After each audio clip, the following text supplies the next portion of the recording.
Tuhan, kami siapkan hati kami untuk belajar firman Tuhan. Kiranya Tuhan berbicara pada kami.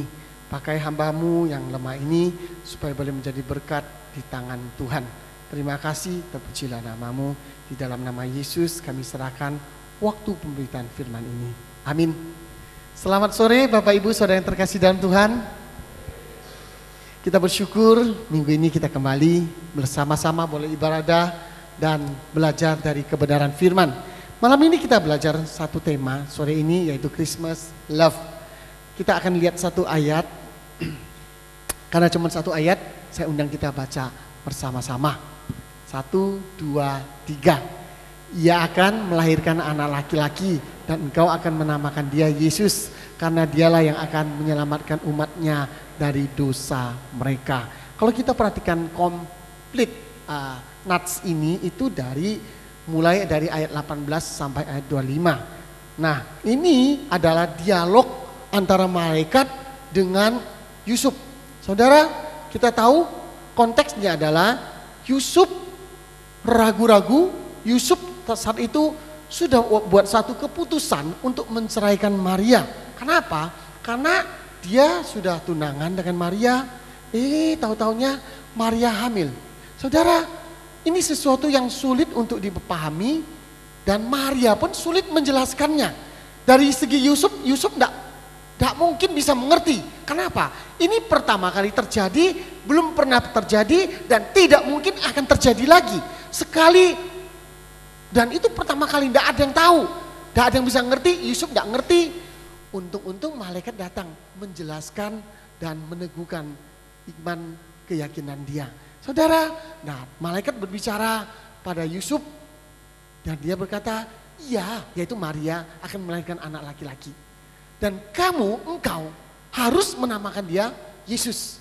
Dan dia, Yesus, bayi yang dilahirkan akan menyelamatkan umatnya dari dosa mereka. Suasana seperti ini, akhir tahun ini saya ingat kira-kira 8 tahun yang lalu. Ya, 8 tahun lalu di kota pinggiran kota Pontianak ada satu gereja. Teman saya gembalakan di sana.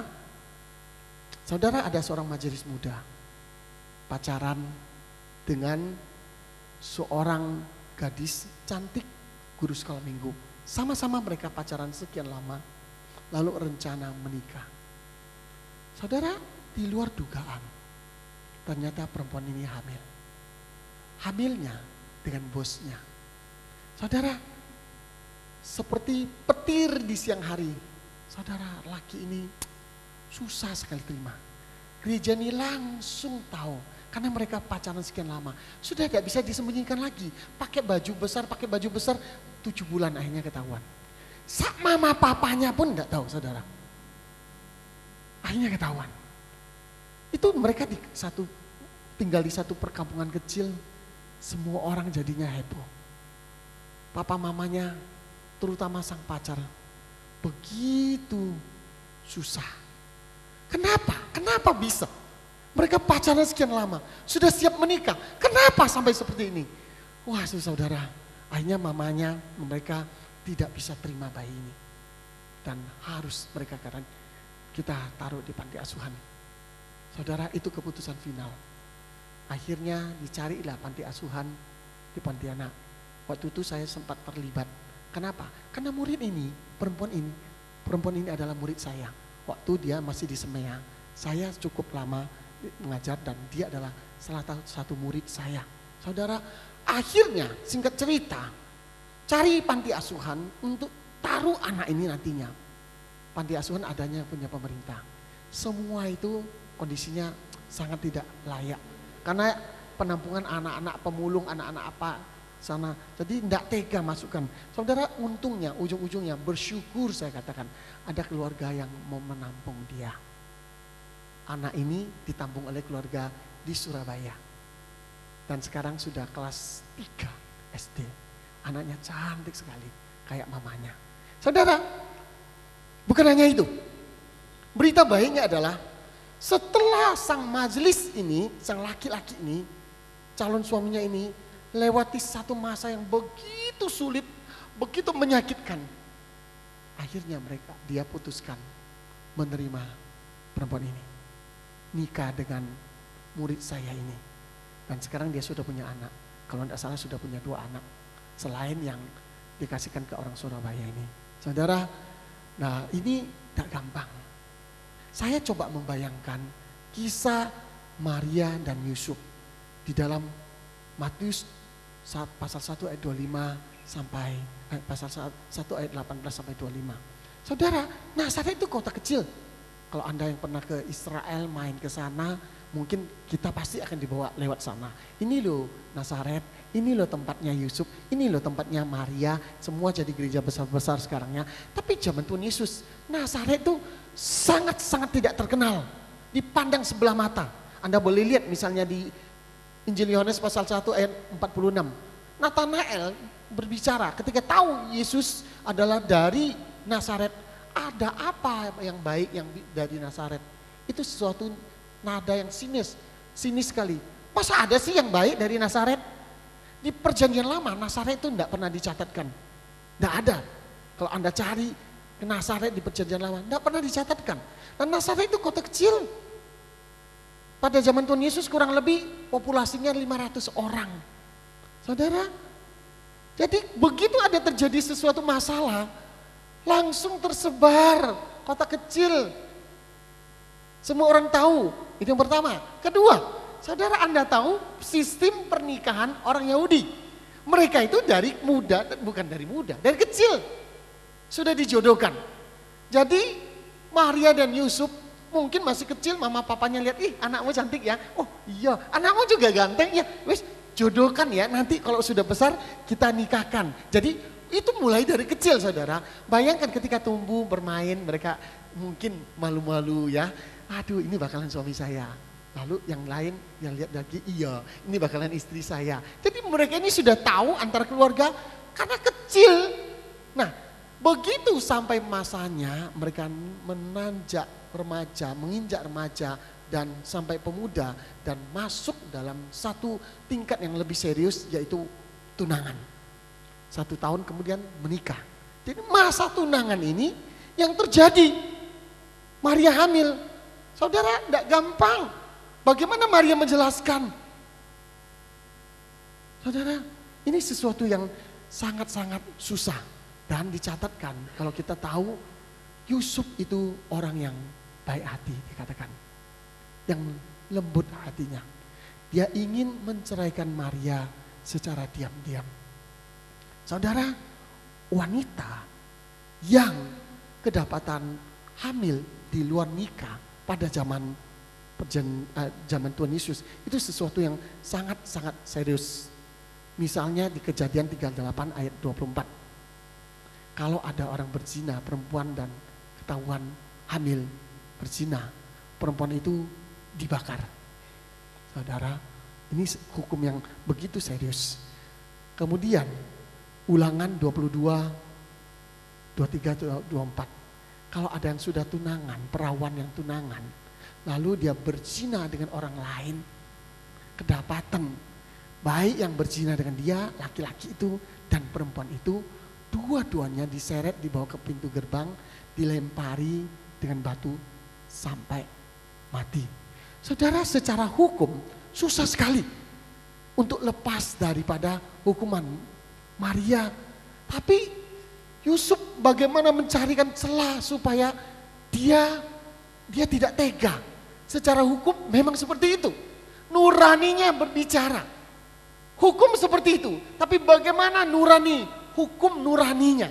Hatinya tidak damai. Bagaimana mencari celah?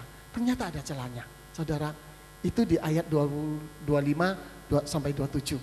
Di sini dikatakan kalau ada perempuan ke padang ya, lalu diperkosa ya, sudah bertunangan, perempuan bertunangan lalu pergi ke padang, ada orang memaksa gadis itu tidur dengan itu, atau dengan kata lain diperkosa oleh orang lain, gadis itu jangan diapa-apakan. Mungkin dia sudah berontak, dia sudah berteriak, dia sudah minta ampun, sudah melawan tapi tidak berdaya, maka orang itu, gadis itu tidak boleh diapa-apakan. Ya, yang dihukum hanya lakinya. Perempuan ini tidak boleh diapa-apakan.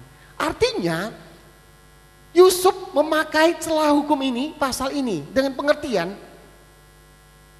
Waktu itu kita tahu, sekali lagi saya harus hati-hati menjelaskan. Maria hamil dari Roh Kudus. Artinya janin yang ada di dalam perutnya dia dititipkan oleh Roh Allah di dalam rahimnya. Dia bukan diperkosa, dia bukan dikerjain orang, dan dia tidak berdosa. Saudara, tapi tidak bisa menjelaskan dan tidak mungkin menjelaskan.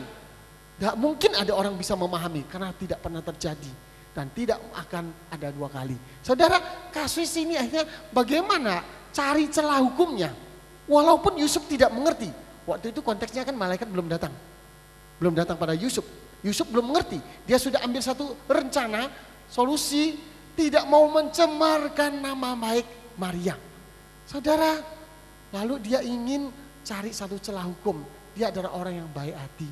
Dia ingin ceraikan diam-diam dengan pasal ini. Dengan satu asumsi, Maria dikerjain orang, dipaksa orang. Sebenarnya Maria ini baik. Sudahlah, saya lupakan semua ini. Saya tutup lembaran kehidupan ini. Saya maafkan dia. Saya ceraikan dia secara diam-diam. Saudara, secara manusia, itu planning yang baik. Saya maafkan dia, saya ampuni dia, saya lupakan kesalahan dia. Saya ceraikan dia dengan baik-baik, dengan pasal ini, dengan asumsi ini bahwa dia bukan orang yang tidak baik, tapi dia baik, hanya dia dikerjain, dipaksa orang lain. Tetapi ketika dia mempertimbangkan, ketika dia ambil satu keputusan, rencana ini yang sudah matang, siap dilaksanakan, malaikat datang. Saudara, memaafkan orang itu baik enggak? Baik. Ya, memaafkan orang itu baik. Memaafkan bagaikan membebaskan seseorang dari penjara. Dan orang itu adalah diri kita sendiri. Memaafkan orang, mengampuni orang lain itu baik. Mengampuni orang lain itu adalah tanpa sadar. Kita ini membebaskan kita. Ada kalanya kita sakit hati, kita marah, kita dendam dengan orang lain. Orang itu sudah lupa. Tetapi kita yang nyimpan ini loh, kita yang sakit ini loh. Masih begitu terluka. Saudara, ketika kita memaafkan orang lain, sebenarnya bukan hanya membebaskan orang itu, kita membebaskan diri kita. Kebencian akar pahit kita, sakit hati kita. Saudara, tetapi memaafkan saja itu tidak cukup, saudara. Kalau istri Anda bersalah pada Anda, kalau suami Anda bersalah pada Anda, kalau ada teman Anda bersalah pada Anda, kita maafkan dia. Tetapi relasi ini sudah tidak bisa dipulihkan. Penerimaan sulit sekali kita terima kembali. Maaf ya maaf, tapi luka ini loh, catatan ini loh, nokta ini loh, saudara, sangat susah. Damai tapi gersang. Tuhan ingin bukan sekedar memaafkan, tapi menerima, penerimaan. Saudara, malaikat Tuhan datang pada Yusuf supaya Yusuf mengambil Maria sebagai istri. Dia sudah baik, memaafkan, tidak ikut menghukum, tidak menghakimi, nuraninya baik, ceraikan dengan baik-baik, tidak mempermalukan, memaafkan Maria, lepaskan dia. Saudara, tidak cukup. Tuhan ingin kita melangkah, naik satu jenjang lagi. Bukan sekedar memaafkan, tetapi menerima kembali, menerima Maria. Bukan hanya menerima Maria. Bapak Ibu Saudara yang terkasih, kita lihat, engkau akan menamakan dia Yesus. Yusuf, engkau akan menamakan dia Yesus. Tradisi Yahudi adalah kalau seorang bayi lahir, yang berhak memberi nama adalah kalau tidak mama ya papa. Artinya Yusuf bukan hanya dituntut untuk terima Maria, tetapi juga terima bayinya. Saudara, tidak gampang. Bagaimana dia kalau kita lihat catatan Alkitab, dampingi Maria, tapi mereka tidak sebagai suami istri sampai bayi itu lahir. Ingat, kita tahu ceritanya, sampai pulang ke kampung halaman ikut pendaftaran sensus penduduk cacat jiwa. Saudara, sepanjang perjalanan orang akan kasih selamat. Ya, istrimu ya, waduh sudah hamil ya, siap terima nanti bayinya lahir ya. Waduh selamat, semua tertawa. Memberikan ucapan selamat. Saudara, bagaimana perasaan dia? Saya ingat kurang lebih ya 3-4 tahun yang lalu lah. Saya tinggal di Kupang Indah. Kalau sekarang sudah baru pindah ya, enggak di Kupang Indah. Saya baru pindah. Saya minggu yang lalu masih di Kupang Indah. Saudara, 3 tahun yang lalu saya tinggal masih di Kupang Indah. Lalu ada satu jemaat saya ketika saya masih gembalakan di Banyuwangi. Lalu dia menikah pindah ke Pulau Lombok. Nah saudara, dari Pulau Lombok dia ke Surabaya di rumah kokonya. Rumahnya kosong, rumah kokonya. Karena dia cek up ke dokter karena dia hamil tua, saudara. Nah suaminya di Lombok, dia di sini dengan seorang suster. Nah saudara, suatu malam saya ditelepon, lah Alex, ya, saya kaget jam 12 malam saudara. Jam 12 malam ditelepon, tolong saya. Nah, kenapa? Saya tanya dia. Saya sudah mau melahirkan. Loh, suamimu di mana? Masih di Pulau Lombok. Saudara, kamu dengan siapa? Saya cuma dengan suster. Tolong saya. Jam 12 malam. Anak-anak saya baru tidur dengan istri saya dan besok mau sekolah. Saya bilang dengan istri saya, "Wes kamu temani anak-anak, saya berangkat." Karena sama-sama Kupang Indah dekat di saudara. Saya bawa mobil, saya jemput dia dengan suster, kita naikkan dia, saya bawa ke mitra keluarga, lalu saya sampai sana, saya begitu turun di UGD langsung disambut, langsung mereka cek bawa ke ruang melahirkan, cepat-cepat bawa masuk, lalu saya ke registrasi, saya dipanggil suster ke registrasi. "Pak, ada KTP ibu?" Saya bilang, "Aduh, kayaknya terburu-buru enggak terbawa," saya bilang ya. Lalu, "Siapa namanya Pak? Nama ibunya siapa?" Duh saudara, saya garuk-garuk kepala. Karena saya taunya cuma nama Chinese-nya. Saya enggak tahu nama Indonesianya, nama lengkap di KTP itu apa. Saya bilang, "Waduh, saya ini enggak tahu." Lalu suster serentak tertawa. "Biasa kok Pak. Biasa istri yang melahirkan bapaknya tegang." Saudara, saya bilang, "Sorry, ini bukan istri saya. Ini istri orang lain saudara. Ini bukan istri saya." Lalu tambah kacau lagi saudara. Kok ada suami orang lain ngantarkan istri lain melahirkan ya? Saudara, waduh, makin dijelaskan makin kacau, makin susah saya jelaskan. Saudara, akhirnya singkat cerita, saya pulang, saya ceritakan ke istri, wah dia juga tertawa, saya juga aduh. Sampai hari ini kalau saya ketemu dia, anaknya sudah besar ya, sudah besar. Ya, dia selalu ngomong, "Ini loh, dulu kamu tuh ditolong sama Lause ini." Wah ya, bangga juga ya, so, ngomong dengan anaknya. Saudara, Anda bisa bayangkan, Maria Yusuf, orang selalu ngomong, selamat ya. Saudara, mungkin dalam hatinya keki, aku enggak ikut investasi. Saya enggak kayak melok-melok, ini bukan anak saya. Saudara, orang kasih selamat, keki, jengkel mungkin ya. Tapi dia jalani. Penerimaan saudara, enggak gampang. Memaafkan aja bisa, mengampuni bisa, melupakan bisa. Tetapi menerima kembali itu bisa enggak? Enggak segampang itu. Saudara, Anda pernah disakiti, kecewa dengan istri? Anda pernah kecewa dengan suami? Anda pernah kecewa dengan orang tua? Pernah kecewa dengan anak? Pernah kecewa dengan rekan sepelayanan? Lalu maafkan, ya maaf. Saudara, ketika kita bilang maaf, maafkan, sekali lagi saya katakan. Adakah relasi ini bisa kembali seperti semula? Belum tentu. Maaf ya sudah, tetapi sorry lah, saya tidak mau terluka untuk kedua kali. Saya jaga jarak. Saudara, ketika istri Anda menangis minta maaf, ketika suami Anda menangis minta maaf, ketika anak Anda menangis minta maaf, ketika rekan sepelayanan Anda minta maaf, saudara, Anda maafkan? Maafkan. Ampuni? Ampuni. Pertanyaannya, relasi itu bisa balik enggak? Anda masih bisa terima enggak? Saudara, seringkali kita buat jaga jarak, seringkali relasi itu tidak pulih. Anda ampuni suami Anda, tapi Anda masih sakit hati. Nokta catatan itu masih ada. Ampuni, tapi tidak selesai. Damai tapi gersang.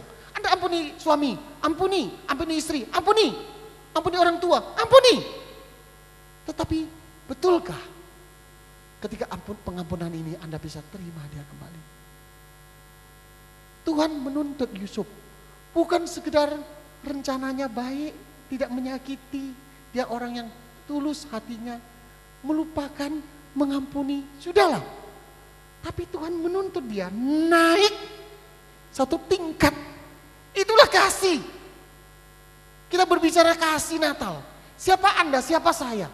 Kita manusia berdosa. Kita tidak lebih baik. Tuhan mengampuni kita. Saudara, siapa Anda, siapa saya? Tuhan mengampuni dosa kita. Dia mati di kayu salib. Bukan hanya mengampuni, dia menjadikan kita menjadi anak-anak Allah. Lebih daripada itu, Tuhan mempercayakan kita bisa terlibat di dalam pelayanan. Saudara, siapa kita? Manusia berdosa.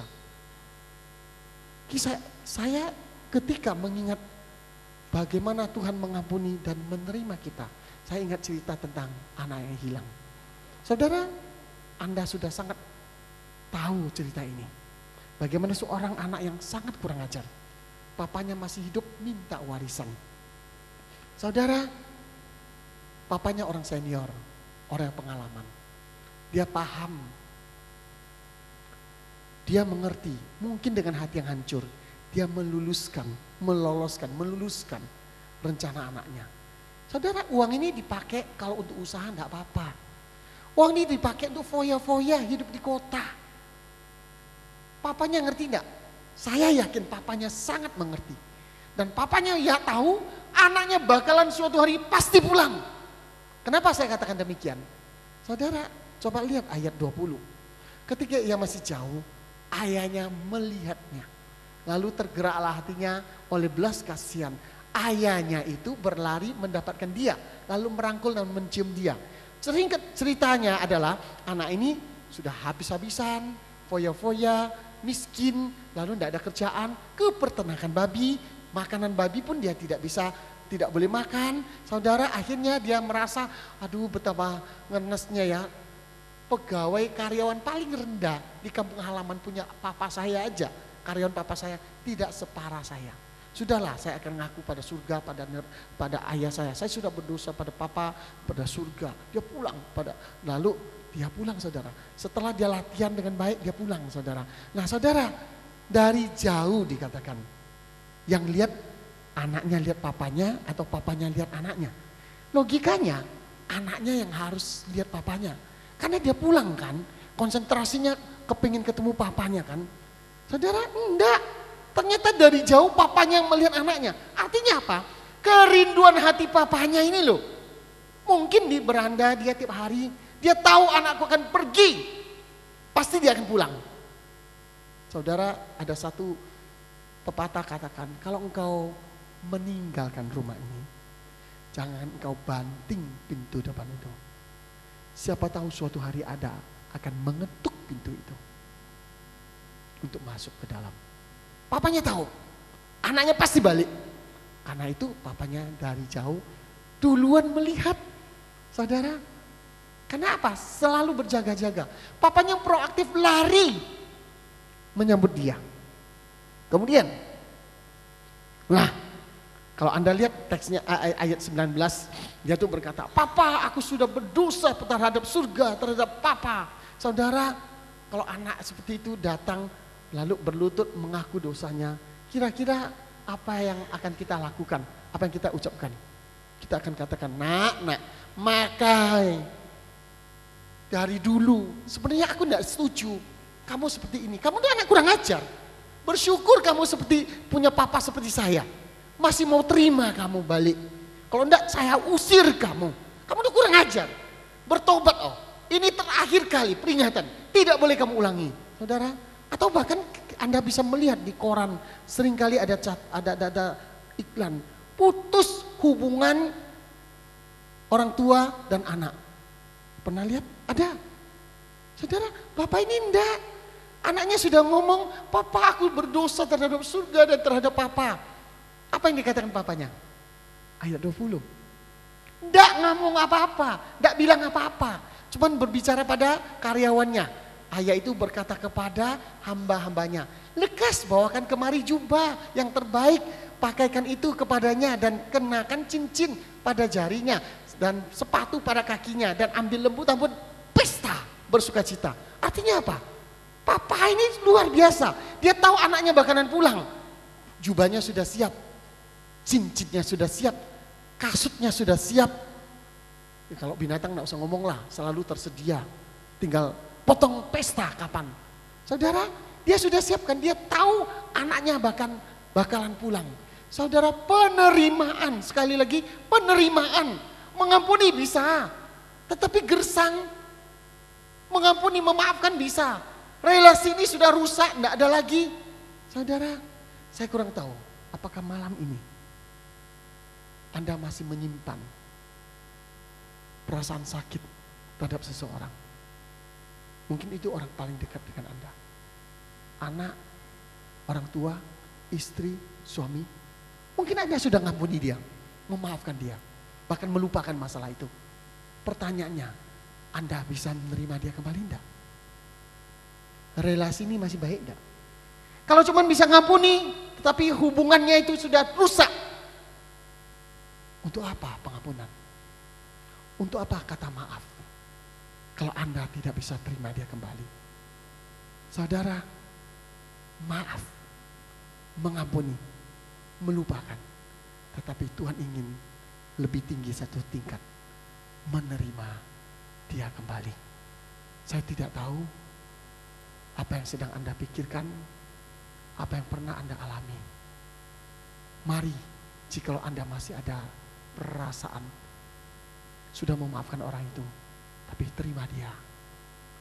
Bukan cuma ampuni, perbaiki hubungan itu, terima dia kembali. Saudara, ini yang pertama. Kemudian saya ingin ajak kita melihat lagi. Kasih itu bukan sekedar mengampuni, menerima, tetapi kasih itu adalah rela berkorban. Dikatakan, dia akan menyelamatkan umatnya dari dosa mereka. Anak yang akan lahir itu akan menyelamatkan umatnya dari dosa mereka. Bagaimana Allah menyelamatkan dunia ini? Kita sudah tahu. Allah memberikan anaknya tunggal. Lahir ke dunia, mati di Golgota. Natal adalah permulaan penderitaan Allah. Memberikan yang terbaik. Saudara, Natal kita dapat hadiah. Betul, hadiah yang terbesar adalah Tuhan Yesus. Betul. Saudara, dari segi kita bersuka cita. Dari sisi kita senang. Dari sisi kita merayakan Natal besar-besaran. Tapi tahukah Anda, Natal adalah pengorbanan.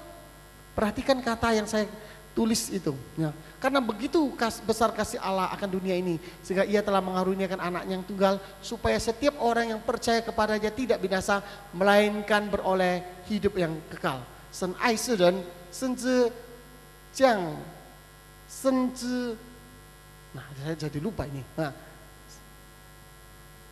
给他的独生者，甚至降生给他的独生者，信他啊，这个不是灭亡，反的永生。Kira-kira saya sudah tidak hafal.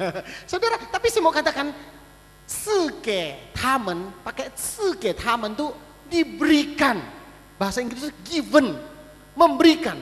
Kalau kasih itu apa? Kasih itu memberi. Ya, kalau Indonesia pakai mengaruniakan. Mengasihi, kasih itu memberikan. Saudara, Tuhan mengasihi kita. Allah mengasihi kita. Sen ai si ren. Ya. Tuhan mengasihi kita. Mengasihi orang dalam dunia ini. Bagaimana bukti kasih Allah? Dia memberikan anaknya yang tunggal. Memberikan yang paling berharga, milik Allah. Diberikan pada kita. Saudara, jangan Anda katakan aku mengasihi istriku. Aku mengasihi suamiku. Aku mengasihi anakku, aku mengasihi orang tuaku. Pertanyaan adalah, kasihmu itu bagaimana? Adakah engkau memberikan waktu untuk dia? Memberikan perhatian untuk dia? Atau Anda memberikan materi sesuatu untuk dia? Saudara, Anda cuma berteori tentang kasih. Aku mengasihi. Apa yang engkau korbankan untuk orang ini? Kalau engkau katakan mengasihi istrimu, waktumu, tenagamu, pikiranmu, atau memberikan sesuatu untuk dia. Kalau engkau katakan engkau mengasihi anakmu, Berapa banyak investasi waktumu engkau berikan pada anakmu? Ataukah carikan guru yang baik, carikan les yang baik, carikan teman yang baik. Saudara, berapa banyak waktu yang engkau investasikan untuk anakmu? Kalau engkau katakan, kalau kita katakan aku mengasihi orang tuaku, apa yang engkau berikan pada orang tuamu? Kapan terakhir Anda ucapkan aku sayang mama, sayang papa?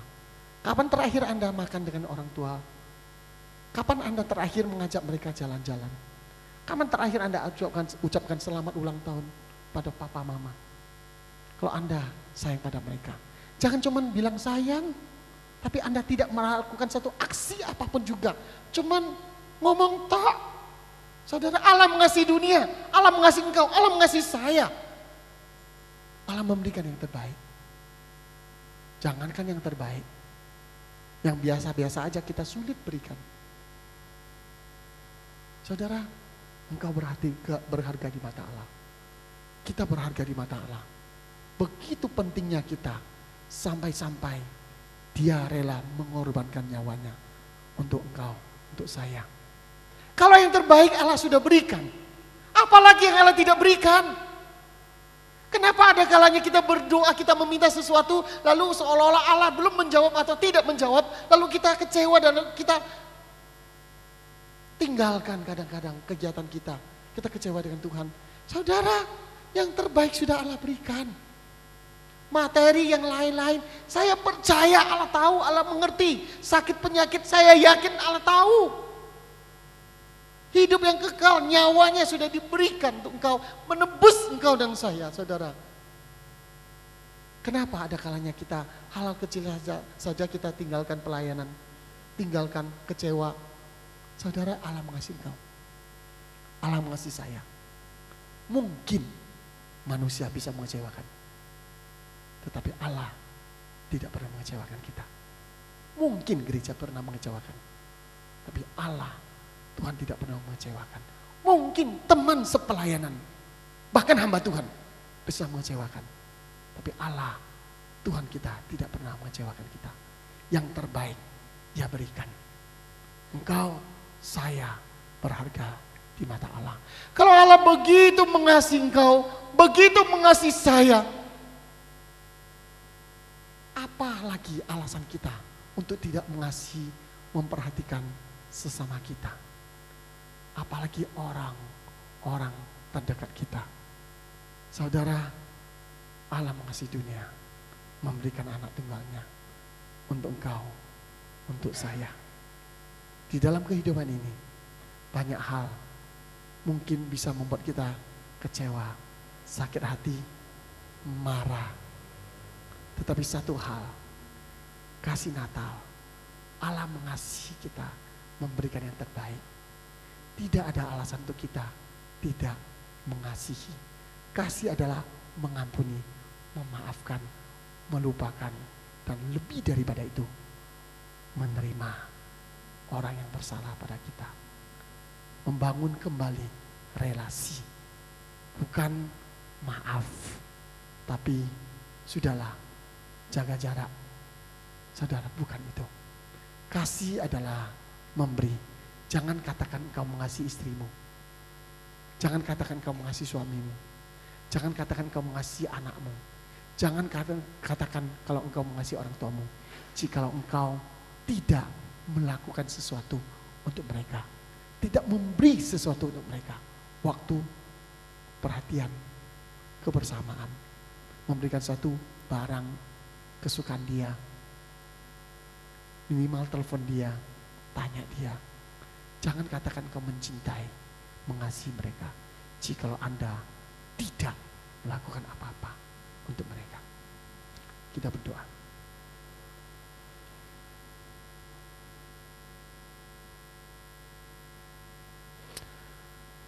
Tuhan Yesus, terima kasih di momen Natal ini mengingatkan kami betapa besarnya kasih Allah pada kami. Ampuni kami Tuhan, kami yang sudah merasakan kasih Tuhan. Kami tidak sanggup mengasihi sesama kami, mengasihi orang-orang yang melakukan kesalahan, mengecewakan, melukai hati kami. Mungkin kami bisa memaafkan mereka, mengampuni mereka. Tetapi kami sulit untuk menerima mereka kembali. Mungkin orang itu adalah istri kami. Mungkin orang itu adalah suami kami.